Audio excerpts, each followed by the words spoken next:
It is now my honor to introduce our next presenter on the topic of culturally responsive schools. He's an influential and nationally recognized scholar focused on closing the achievement gap for young men of color and other culturally diverse students in urban schools. Please join me in welcoming Dr. Tyrone Howard.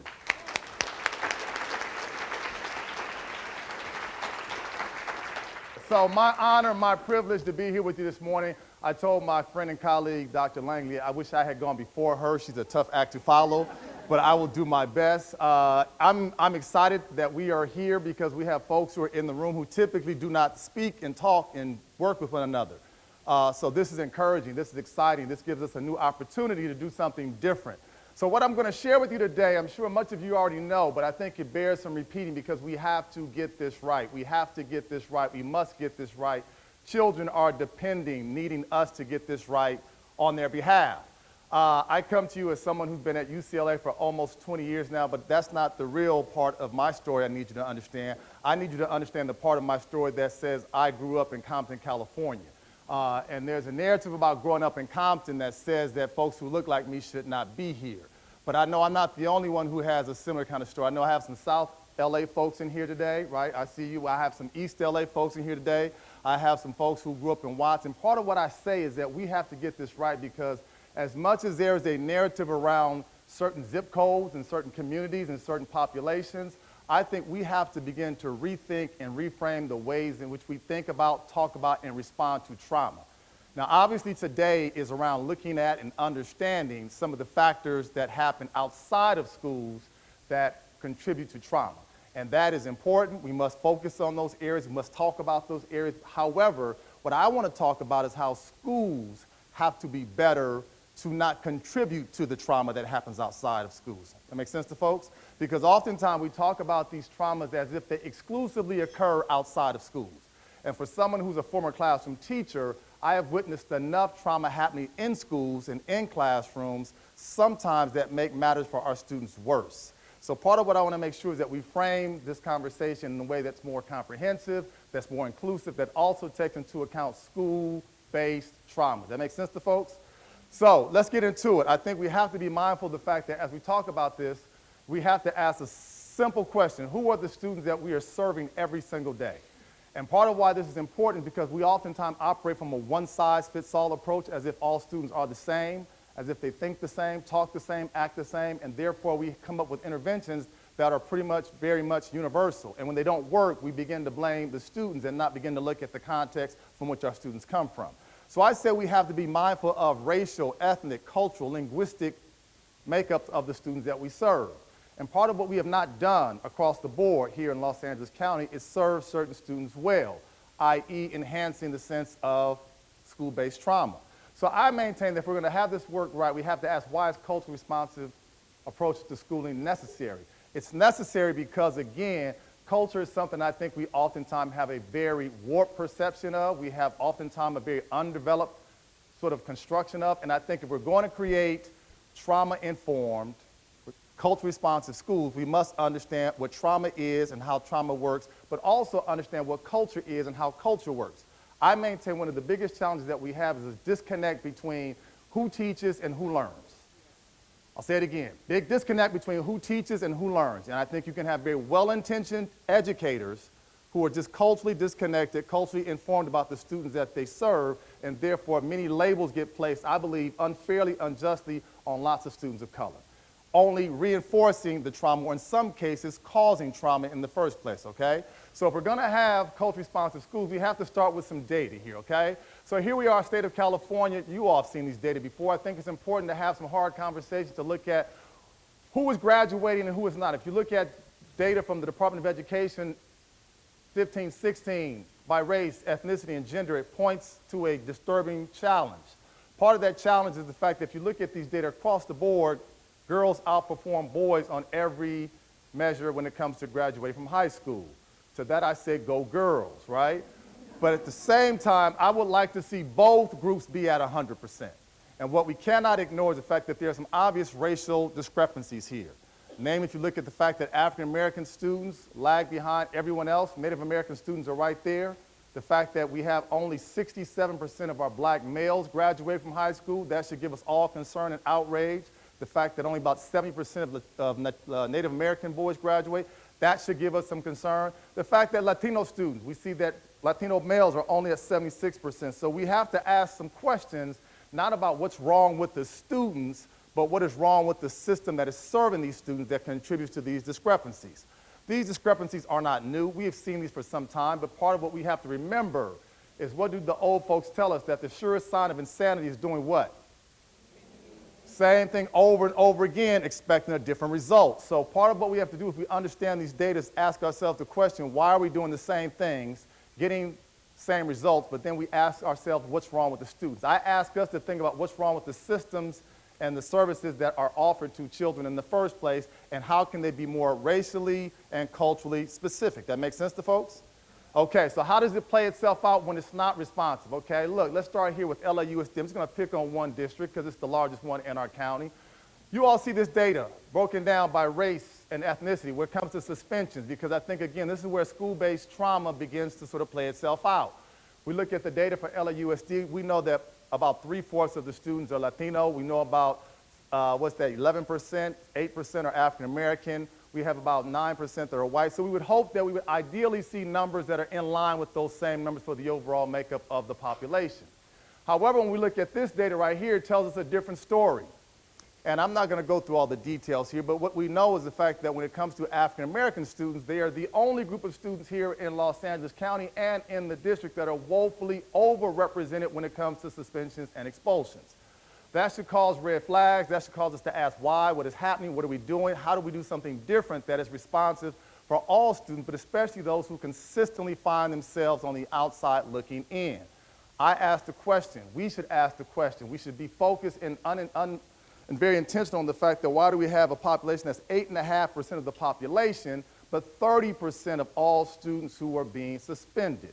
So one of the things that we have to do across each of our particular works is ask some hard questions about racial disproportionality, begin to look at who's overrepresented, look at who's underrepresented, and begin to say, how do we rethink, reimagine schools, services, and systems in ways that begin to speak to the very populations that consistently find themselves on the outside looking in. Now, suspensions are one part of it, and part of what my friends in LAUSD continue to tell me is that, but guess what? Suspensions are down. That's great. We love to hear that, but what is not down, what is going up is out-of-school suspensions are down, but in-school suspensions are going up.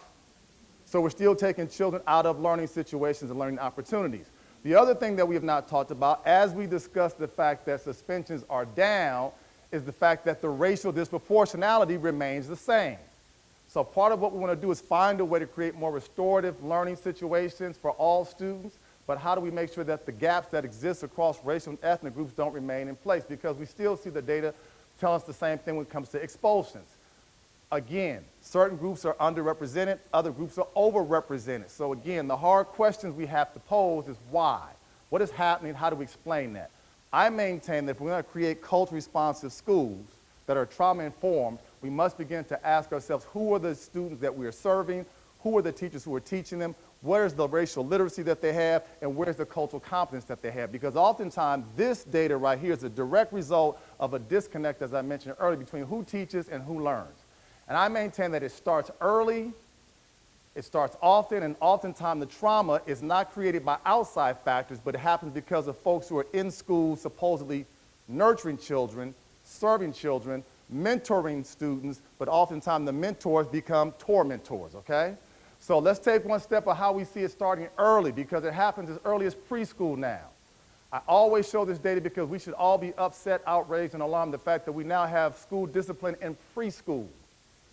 Those are two words that should not be in the same sentence, folks, okay? See, part of my concern becomes we are quick to point the finger at what parents and caregivers are not doing that leads to trauma. Fair, fine. But we also must be prepared to point the finger at what educators are doing that may be causing these data right here. The fact of the matter is, how old are you at 3 or 4 years old? How old are you? What's preschool? Is 3? You've been on the planet for 36 months, right? 48 months. I don't know what you can do in preschool that warrants one being suspended, but it's happening. What do you expect us to do in preschool? To sit, what? Crisscross applesauce? Did you guys know? See, right, crisscross applesauce. And what we do oftentimes to our young people is the following. And this is where the trauma starts to come into place. We ask our children, sit still, don't move, don't talk, don't hit, don't kick, don't breathe, right? And we know from the field of exercise science that we should not ask students to sit for more than 1 minute per their age. Think about that for a second. 1 minute per their age. So we should not ask 4-year-olds to sit for no more than how many minutes at a time? 4. We should not ask 10-year-olds to sit for how many minutes at a time? 10. That's why I'm glad we got you all up and moving, because some folks were getting antsy here after the first speech, right? We have to understand body movement, right? Now, what happens in preschools, we ask 4-year-old children in some cases to sit still for 50, 60 minutes at a time. For some kids, that is virtually impossible. How many folks here have children? Show of hands. Okay, good. How many folks here have young boys? Show of hands. You know what I mean then, right? Okay. The idea being that for some of our students, and I'm going to put a spotlight for boys for a second, that idea of sitting still in the same place for 30, 40, 50, 60 minutes at a time is virtually impossible, right? And so then what happens when we see 4-year-olds acting like 4-year-olds, 4-year-olds acting like 4-year-olds, they quickly become labeled, and the data here is disturbing. Black and brown children are 60% of all children who are in preschool, but they're 80% of all students who are suspended, 88% of students who are suspended more than once. That's where we have to ask ourselves again, who are the mentors, who are the tormentors, and what are we doing in school where we put labels on children at early ages, 3 and 4 years old, okay? And the data tells us that for a child who's suspended once, the likelihood that she or he will graduate from high school decreases by about 25%. So for some of our black and brown children, before they even get to kindergarten, the label has already been placed on them that they are a problem. So you can come from a loving home, supportive home, trauma-free home. I want you to understand this point here, right? But go to school, and all of a sudden, when the label has been placed on you that you're a problem, now we're talking about how school-based trauma becomes set in stone for some students. We have to understand that it's not always the outside factors that contribute to trauma, but it's also some things that we do in schools. This make sense to folks? Okay, so then, I want us to understand school-based trauma. We know that this has been clear for some time. This is the psychological stressors, the residue left over from lots of different things that are being said to children, done to children, right? And again, I understand we're talking trauma in terms of outside factors, but let's also not lose sight of the inside factors. What happens when you've got individuals, be they peers or adults, who also contribute to the trauma. So that's why I'm loving the fact we're talking about bullying now, right? Bullying is a big factor we have to talk about in school. But we also have to talk about bullying that happens between adults to children. Okay? That's not comfortable, that's not easy, but it happens. And it happens often, and oftentimes when you talk to students, they will tell you who the adults are who engage in that kind of behavior. So if we're going to have the conversation, we also have to talk about mixed family status trauma. Okay? So cultural responsiveness has to understand that for some of our students, just showing up at school prevents them from being whole and healthy. We see in a number of schools across this county, we have ICE trucks that set up shop right across the street from schools. Think about that for a second. The fact that you've got to wonder and worry about the fact that will my loved ones, my mother, my father, my grandparents, maybe even me possibly be deported or picked up just because of the fact that I'm assumed to be somebody who is not here with papers. So I want us to recognize that if we're going to create culturally responsive, trauma-informed schools, we have to understand some of the fear, the anxiety, the depression, the angst, the anger that too many children bring to school just by showing up, just by trying to start the school day. So much of what Dr. Langley talked about is how we have to affirm students, support students, listen to students, recognize their concerns becomes even more and more paramount because these are new chartered territories that many kids have not had to think about before, and we have to find out better ways to respond to them, okay? What else do we have to be mindful of? We also have to understand that school-based trauma can include the following. I talked about bullying, talked about targeting, again, adults who engage in this behavior. The low expectations that oftentimes we have too many adults have for black and brown or poor children. We also have to be mindful of how students come to classrooms and feel like they're constantly ignored by their educators. We're talking about the fact that oftentimes children feel belittled by their educators. Or in some cases, as again, Dr. Langley talked about, the persistence and the prevalence of racial microaggressions in the classroom by adults. And then there's this big cultural disconnect that I think oftentimes is probably most prevalent, but yet not talked about as much. Again, the cultural disconnect between who teaches and who learns. So if we're going to talk about school-based trauma and the way that children are oftentimes coming to us already dealing with life challenges, coupled by what happens in schools, then we have to ask ourselves, how do we deal with multiple layers of trauma that's happening at the school level, as well as sometime the home level, sometime by the environmental level outside of schools and in neighborhoods. That make sense to everybody? Okay. So then I think that if we're going to have culture responsive schools, first and foremost, we have to understand this thing called culture. Okay? I think we have to stop operating from this very, what I call, superficial level of understanding culture that's only centered around food, festivals, and holidays. Okay? Those are definitely aspects of trauma, of culture, but they're not the only ones. Right? Freudian slip there, right? They're not the only ones. So culture is basically what we do, how we live, how we process, how we make sense of the world around us that we learn, that's passed down from generation to generation. Okay? Culture is what makes us who we are. We all have it. Please don't have the debate that I had a student have with me some years ago, a white student at UCLA who told me that only people of color have culture. Not true. White people, you have culture too, okay? Please don't let anybody tell you otherwise. Culture is all the stuff that we have. Now, part of what I want to make clear here as we talk about culture responsive schools is this. Let us not make the mistake of assuming that all people who are of the same ethnic and racial group share the same cultural norms and values. That makes sense to folks? We tend to think that all black people know each other, all brown people know each other. We don't all know each other, okay? So if we don't know each other, we don't operate with the same set of cultural norms. We must understand that people can be the same racially. Follow this point here, folks, because we have to help our practitioners understand this. People can be the same racially, but can be different culturally. Got it? And folks can be very similar culturally, but be very different what? Racially.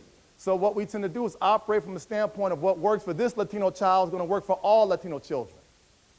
That's stereotypical. That can be a big mistake and only causes further reinforcement of stereotypes to occur. So part of what culture comes down to is us as service workers making sure that we take the time out to understand who students are. This is about differentiation. This is about individualized attention. It's about cultivating and building relationships to understand that every student is unique in her or his own right. And so if we're going to be culture responsive, we have to understand who students are. We have to understand their home life, the values, the do's and don'ts. All this is a part of what culture looks like. I will go one step further and say that we also have to understand that culture is a part of what students are using every single day to make sense out of their environment. And what we cannot do is allow adults' ways of seeing the world to be superimposed on the students and how their ways of the world operate. Because what happens for far too many children, especially black and brown children, the idea is that if you're going to come into my class, you have to check your cultural norms, your cultural ways of being at the door. And for many students, if they are faced with that decision between having to give up culture to be in the classroom to learn, guess what's going to win 9 times out of 10? Culture's going to win. I'm not going to act, think, and talk in a way that you think is more important than the ways that I think, act, and talk, because that has cachet and value at my home, in my neighborhood, with my peers, with my family. So understand that cultural norms are the things that make us who we are. The challenge that we have sometimes is that teachers, again, I want to keep stressing this point, well-intentioned teachers oftentimes engage in these kinds of discussions with students that are direct disrespect and disconnect to the cultural norms that students bring from home. Let me give you one example. So one of the things that we hear a lot about, we say that a lot of students in our schools are traumatized because they fight a lot, okay? Now that definitely can be a manifestation of trauma. But here's where schools oftentimes have a disconnect between some of the cultural norms that students get from home. Now my mother would tell my brother and I, look, I don't want you fighting at school, but if somebody hits you, what did you guys get taught?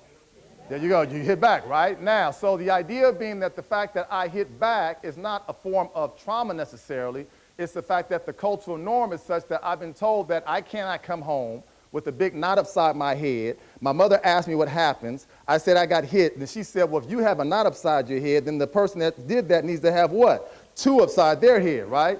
Cultural norms play itself different because at school we tell children if someone hits you, you do what? You tell an adult.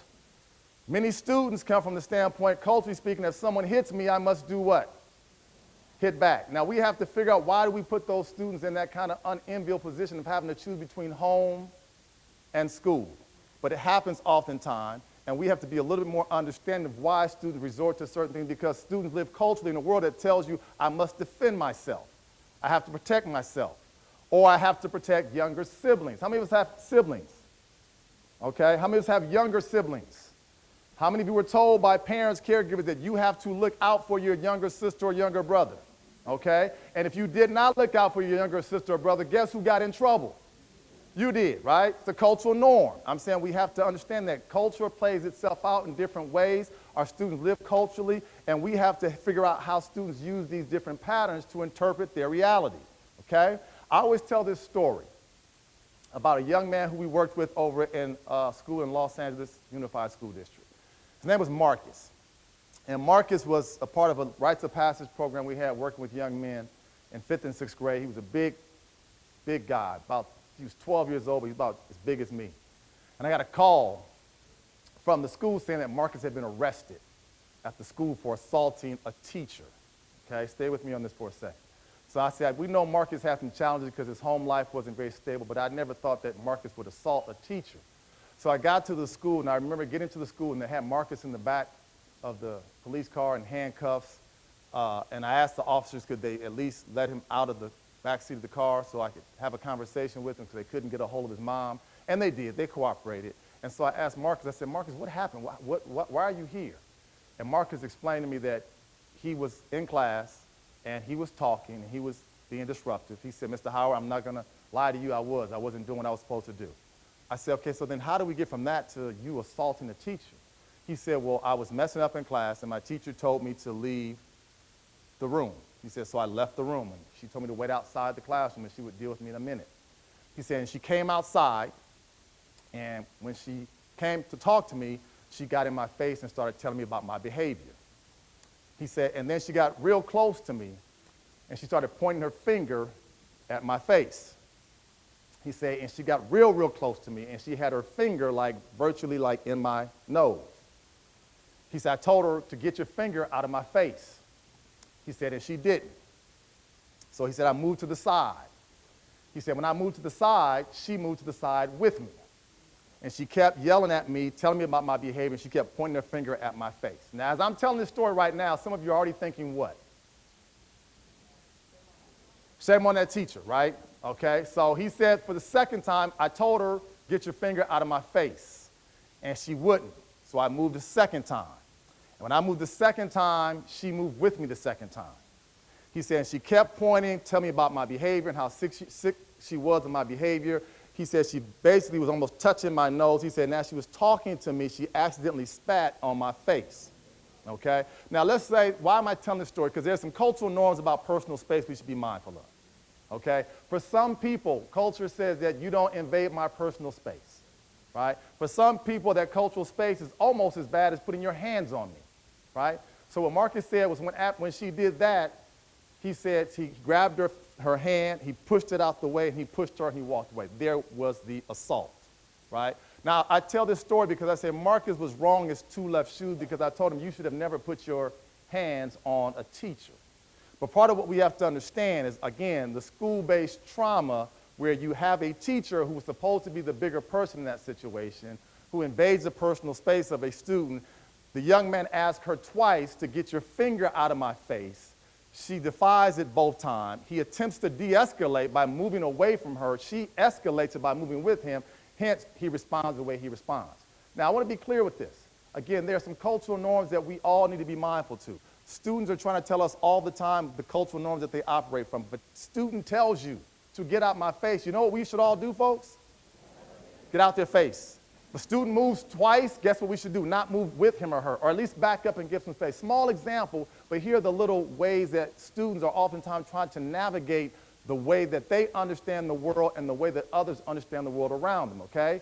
So now, I say that we have to understand how then culture shapes the way that young people learn, how they make sense out of their content, how they begin to feel affirmed. And I'm saying if we're going to do this right, we have to create culture-responsive approaches which allow students to do a couple of things. Number one, we have to operate from the standpoint that every educator must hold high expectations for students, even the students who have troubling home lives. Because in some cases, school becomes their refuge. School becomes their place of serenity and to get away from some of the challenges they face at home. But what we cannot do is lower expectations because students have difficult home lives, okay? We also have to make sure that if we're going to hold students to high expectations, we have to teach challenging material that is student-centered. Again, what frustrates me is to walk into classrooms that are very much teacher-centered, teacher-driven, all about the teacher, and then we wonder why students disconnect.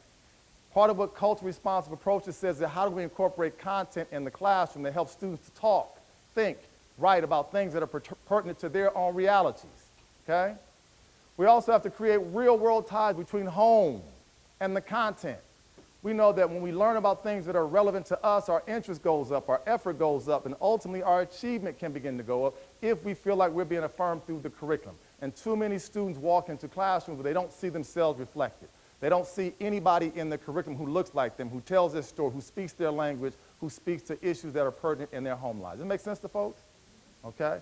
We also have to make sure we're going to do this. We use bridges and scaffold to increase students' interest and knowledge, right? Again, every student comes to a classroom knowing something. Many of our students come to classroom knowing a lot more than we ever give them credit for. It's the goal, it's the responsibility, it's the job of teachers to find out what students know. I guess I just refuse to buy into this narrative that tells us that poor kids or black and brown kids don't have the ability to learn. Part of what we have to understand, what we have to convey to educators, you have young children who come to school 6, 7 years old. Many of them have made sure that they've gotten younger siblings to class on time. After school, sometimes they have to be responsible for picking up those younger siblings, walking those younger siblings home, getting their homework done, getting them fed, sometimes putting them to bed. They live lives just like adults do when they're 7, 8 years old. So you cannot tell me that these students don't have the understanding to be very successful in the classroom. We just don't see them through that lens. Culturally responsive teaching says that we see some positive aspect of what every student brings from home. Even if it's trying, even if it's difficult, we don't write that student off as being a non-learner, okay? We also have to understand that we have to ask every educator to keep growing and learning as educators, okay?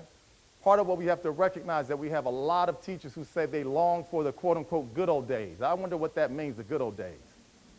Y'all want to help me out on that? What does that mean? Good old days mean when I have more what? Y'all don't want to say it, huh? Right? Fewer black and brown students, right? So we have to understand, our teachers must understand that they have to begin to develop their own cultural competence. And let me say this, because this one gets folks a little bit uncomfortable, but I don't mind. I think we need to be uncomfortable sometimes. Here's what happens. We think that the answer is, I've got Latino students, that means we must have Latino teachers, right? They have black students, they must need black teachers. Skin color does not mean that you have the cultural competency to connect to students, okay? We talk a lot about what white teachers are doing to children of color. We should have that conversation because there are a lot of white teachers who are culturally disconnected. However, white teachers don't have the exclusive on being culturally disconnected. Black and brown teachers can also be culturally disconnected. So as we have these conversations, we must make sure we complexify to make sure that as we talk cultural competence, that folks of color are somehow not left out of the discussion. Because folks of color can be equally as destructive to kids of color as white teachers can be. And white teachers can be as culturally affirming as teachers of color can be. So we have to complexify culture in a way that helps folks understand that culture and race are not the same, okay? Here's another thing we have to stop. If we're going to create culture responsive schools, we must get away from what I refer to as linguistic microaggressions, okay? Here's another way we begin to traumatize many of our students, especially our language learners. Just like we have a narrative around kids of color, we also have, I think, a very negative narrative around our language learners. In many schools, in many classrooms, what we do is we say English only, English only, English only. That in and of itself can be a major, major indictment and a huge microaggression to students who are language learners, okay? Students are trying to make sense of the world, and part of what culture responsive says is you bring what you have, and we use that as a bridge to scaffold and connect to that which we want you to know and understand. But saying to kids that you are only allowed to speak English is a direct indictment on their identity, on their family, on their histories and their cultures. And in some cases, we have students who get written up, disciplined for not using English only in the classroom, right? Then what we do is we say also we're going to belittle the primary language if it's not English. Again, yet another microaggression that tells students that if you don't speak English, any other language is less than. Again, we cannot do that. Language is diversity. Language is powerful. Language is struggle. Language is part of who we are. And what we have to understand is that cognitive scientists have told us for years that individuals who speak more than one language have a certain degree of cognitive dexterity and sophistication that folks like me who speak one language don't have. So if you want to look at who some of our most gifted and talented students are in our schools, they are our language learners, yet we don't recognize that. Culturally responsive schools will help to embrace and build on language, and in many cases it helps to foster additional languages for those students who are monolingual, okay? We also have to help students recognize that if they use multiple forms of discourse, that that's okay, because again, that is culturally mediated. Some students talk in very episodic tones and terms where other students are much more linear in their approaches, recognizing different ways of how culture shapes discourse. And then devaluing non-standard forms of language. Again, part of what we have to understand, language is an extension of me. You take away my language, you're taking away me, okay? Also, I want to make sure we don't make this mistake to assume that race and culture are the same, because they're not. Race is this exterior stuff that we have, but if you want to know who we are, as I mentioned earlier, you understand the cultural part of us is what makes us who we are. Understand culture, learn about culture, right? And one of the most unique ways we can do that is talk to families, talk to caregivers, talk to adults, talk to students, right? That's a novel concept. Talk to students, because they can give us a lot more insight than we could ever imagine, especially if you talk to the young ones. They give you a lot more than probably they should be giving you, right? But that's powerful knowledge, powerful insight on the ways in which they experience and understand the world, okay? I also want us to get away from this thing right here. Please ask everybody that you work with, don't tell me that you are colorblind. If I have one more practitioner that says, you know what, I don't even notice color, I just notice children, I'm going to scream, okay? We all notice it. This is another form of what I refer to, as we've talked about before, Dr. Langley talked about, microaggressions. Telling students that you don't see their ethnic and racial and cultural and linguistic background is another way to say that I don't see you, I don't value you, you're not important. Understand that talking about race is something we don't do enough of. Talking about culture is something we don't do enough of. Students want to talk about it sometimes more than we recognize, but when we say I'm colorblind, I don't see color, it's saying I don't see you. So please push back on this notion that I didn't even notice the fact that there were Latino children in here. I didn't even notice they were Korean. Stop, because we all do, okay? We all do. It assumes that if you don't see color that everyone's the same, and everyone's not the same, okay? I'm going to also ask us, if we're going to be culturally responsive, we have to make sure that we have to have these pieces in place. We have to make sure that culture is central to student learning. Again, we tap into ways of knowing, ways of understanding, ways of communicating, ways of processing. That is the cultural stuff that we all bring to the world that we occupy every single day. It also empowers students intellectually, socially, and emotionally by telling students that their ways of knowing matter, that their knowledge is important, that their histories are valid, that their ways of seeing the world are not to be dismissed or ignored or somehow rendered as invisible. Culturally responsive teaching also recognizes and respects the fact that students' identities and backgrounds are meaningful. So as we think about the services that we provide, understand, for some students, culturally, we don't talk about what goes on at home.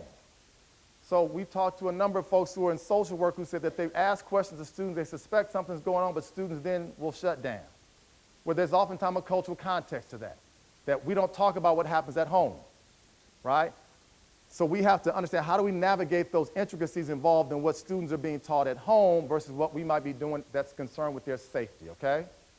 We also have to recognize, if we're going to do culturally responsive teaching right, that we have to begin to use cultural references to impart the knowledge and skills and disposition that all students bring to the class, okay? And that means, again, how we talk to students, where we talk to students, what we talk to students about, has to be endemic to how we think about them as learners, them as thinkers, them as individuals who can begin to give some insight into their world, okay? What else do we have to do? Dr. Langley talked about this. We have to have cultural humility. We have to be big enough to recognize that we don't know what we don't know. And as service providers, we need to make sure that we're not oftentimes juxtaposing our ways of knowing on our students' ways of knowing, okay? This is where we have a lot of the disconnect between, again, who serves and who's supposed to be served. The idea that we have to examine and suspend our own beliefs and suspicions. I think it's important and imperative that everyone in here and everyone who serves children and families should have to look at ways in which they take implicit assessment tests. Because we all carry different biases, many of them unconscious, and if we're not aware of those biases, they begin to have a detrimental impact on the students that we serve. And you have folks who say, well, I don't have implicit biases, and I'm saying it's impossible not to have implicit biases. Having implicit biases doesn't make you a bad person, it makes you a human being. And if we're not careful, our implicit biases begin to have a direct impact that's negative on the students that we serve and begins to explain how we're not creating culturally affirming schools, classrooms, and learning environments. So again, it's an ongoing process that never stops. I'd recommend you all go onto the website, Implicit Association Test, IAT. It takes 12 minutes to take the assessment. Take the assessment, see where your own biases are. It's not only anti-black or brown, it's also anti-gay, lesbian, transgender, queer, also anti-religion, anti-age. We have biases, we must talk about them, okay? We work with teachers across this county. They take the IAT. They don't like their results, okay? They say that the results are not valid because the instrument is flawed. We say take it again. They do. They score worse the second time, right?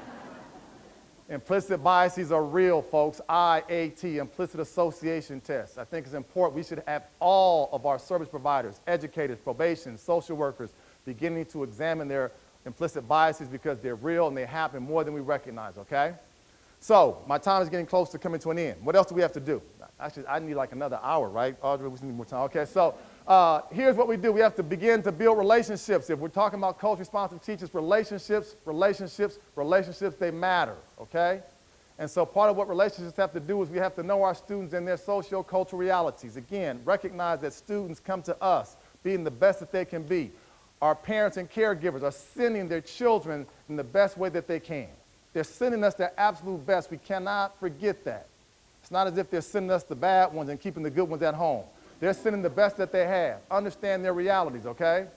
We all have to understand and recognize trauma, again, but I don't want us to pathologize children and families as we begin to understand trauma. There are social, historical, political, and economic conditions that contribute to why we see what we see when it comes to trauma. Stop pathologizing children. Stop pathologizing families, because that oftentimes makes situations even worse, okay? We also have to build trust, okay? Many of our young people are not going to open up and talk about their lives unless they feel like the adults who are trying to be advocates for them are trustworthy. And sometimes adults have not been trustworthy. So understand trust takes time. Trust does not occur overnight.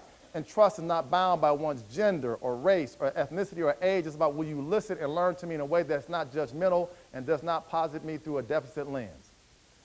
I also ask us to recognize resiliency and strengths. Again, Dr. Langley talked about it earlier. The fact that some students even show up at school says a lot about their determination and their desire. Says a lot about their fight. Says a lot about their grit. I have this big issue with this book that you all probably know about, Angela Duckworth and this book on grit. I keep waiting to meet that lady. I got so much to go to town with her about because part of what she says is that poor kids don't have grit. Stop it. Stop it. You want to show me some of the grittiest kids around, bring me some kids who grew up poor because they show fight every single day, and that's what we have to understand, okay? Resiliency matters. You have to listen without judging. Far too often, we cannot serve kids because we judge their circumstances and situations, but we're not being empathetic about what they're going through, because if we did, we might understand a little bit more why they take the kind of steps that they take, why they engage in the behavior that they engage in. Remember, psychologists have told us for years that all behavior is functional. So everything that students do in their minds makes perfect and total sense, okay? Dr. Langley talked about it before. Instead of asking what happened, instead of asking what's happened to a child, instead of asking what's wrong with the child. Different way we frame it. And then sometimes you have to accommodate a measure of opposition because this is what young people do, okay? Finally, we have to make sure if we do this work, we develop cultural competence and understand that, again, that race matters to a lot of students. So please don't tell students of color that race doesn't matter, that race is not important, that race is insignificant when they live in a world that reminds them every single day that they're black skin or they're brown skin is a part of the way of how they're being viewed by the outside world, okay? And let me close with this. I want us to make this distinction between, look, we talk about issues around trauma and cultural response in schools. There's a tendency for folks to begin to develop what I call sympathetic approaches to how they see students. Please, I'm going to ask, beg, plead with you and all the folks you work with, let's move out of this sympathetic approach and let's move to a more empathetic approach, because sympathy is what kills our children every single day, okay? Because what we see sympathetic teachers and sympathetic educators, sympathetic adults tend to feel sorry for students because of their situation. Yes, students have some challenging circumstances and situations, but feeling sorry for them is not going to change it, okay? And when you feel sorry for students, guess what we begin to do next? We begin to do what? Feel sorry for students, we then lower our expectations. We lower expectations, we don't challenge students. We don't challenge students, we blame the parents and the caregivers. All this is situated where there's no rigor in instruction. We pathologize the students, their families, and their communities, and basically we have given them the license to fail. This is what's killing more of our students every single day, this sympathetic approach that says these kids can't, they can't, they can't, they can't. I'm asking all of us to think about how we dismantle the sympathetic approach and begin to enhance a more empathetic approach where we listen to and learn from young people. I think that young people are some of the most amazing, intellectually gifted, resilient people on the planet. And when they're dealing with adversity, the way that they show incredible amounts of resilience to deal with them is something we cannot take for granted. I think we have to listen and learn from them and understand that children from challenging backgrounds can learn with the proper supports, okay? I'll say it again. Children who come from challenging backgrounds can learn with the proper supports. I mentioned before, we must recognize their resilience every single day. Build on what they do. Build on what they say. Help them understand that they can get out of situations that might be challenging and that might be trying. The other thing, we have to still hold students accountable to rigor, depth, and complexity. I don't think it does students any favors, right? Dr. Eduardo and I have talked about this many times before, when we have teachers who allow students who come in classrooms to say, you know what, I know you've had a difficult time, so you don't have to do the work, right? That only contributes to this whole deficit notion that we provide proper supports for students, but we still want to hold them accountable because they still can be accountable if we teach them what that looks like. Too many of our students have what I refer to as learned helplessness because we've told them what they cannot do. They begin to internalize those beliefs, okay? Then we have to expect and demand excellence, okay? That's important because, again, these young people have amazing resilience and amazing intellect that we don't recognize. Then we have to love our students. That's a word we don't use enough. That L word, I wish we used love a lot more in this work we did, because if we loved our students, we would respond to them differently. Father Boyle talks about radical kinship, where we see our fates tied to the students that we serve. We see our lives connected. We see our circumstances being intertwined. And so I think we do these things, we begin to teach like lives depend on it. You know why lives depend on it, folks? Because there are young people who come to schools every day looking to be affirmed, supported, and schools can be a place of refuge and a place of support. And if we don't create more culturally affirming spaces, we do just the opposite, okay? And then I'll close out with this. Let me go back. I'm sorry, I'm going too fast.